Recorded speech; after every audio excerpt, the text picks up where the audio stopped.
இங்கிலாந்து அணிக்கு எதிரான முதல் டெஸ்ட் தோல்வி இந்திய அணிக்கு பெரிய அடியாக இருந்த நிலையில், அடுத்ததாக அந்த போட்டியில் இந்திய அணியில் சிறப்பாக ஆடிய ரவீந்திர ஜடேஜா இரண்டாவது டெஸ்ட் போட்டியில் இருந்து நீக்கப்பட உள்ளதாக ஒரு தகவல் வெளியாகி உள்ளது.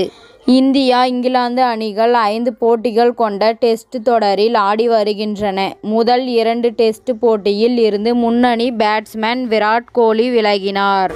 அதையடுத்து இந்திய அணி முதல் இன்னிங்ஸ் வரை சிறப்பாக ஆடியது. ஆனால் இரண்டாம் இன்னிங்ஸில் பந்துவீச்சு, பேட்டிங் என இரண்டிலும் சொதப்பலாக செயல்பட்டு 28 ரன்கள் வித்தியாசத்தில் தோல்வி அடைந்தது.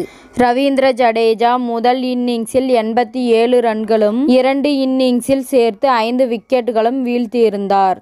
இந்திய அணியிலேயே மிக சிறப்பாக செயல்பட்டது அவர்தான்.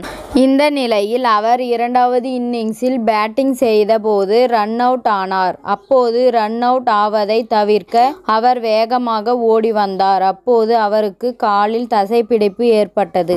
போட்டி முடிந்த பின்னும் அவருக்கு அந்த இடத்தில் வலி இருந்ததாக தெரிய வந்துள்ளது. பொதுவாக சாதாரண தசைப்பிடிப்புகள் சில நாட்களில் குணமாகிவிடும். ஆனாலும் விளையாட்டு வீரர்களை 1 வாரம் வரை போட்டிகளில் பங்கேற்க வேண்டாம் என மருத்துவர்கள் கூறுவார்கள் என்பதால், ஜடேஜா கடைசி 3 போட்டிகளில் எந்த சிக்கலும் இன்றி அவசியம் பங்கேற்க வேண்டும் என்பதை கருத்தில் கொண்டு அவருக்கு இரண்டாவது டெஸ்ட் போட்டியில் ஓய்வு அளிக்கப்படும் என கூறப்படுகிறது.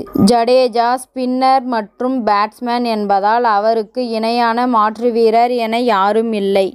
அக்ஷர் பட்டேல் அவருக்கு இணையான ஆல்ரவுண்டர் என்றாலும் அவர் ஏற்கனவே 11 வீரர்களில் ஒருவராக இருக்கிறார்.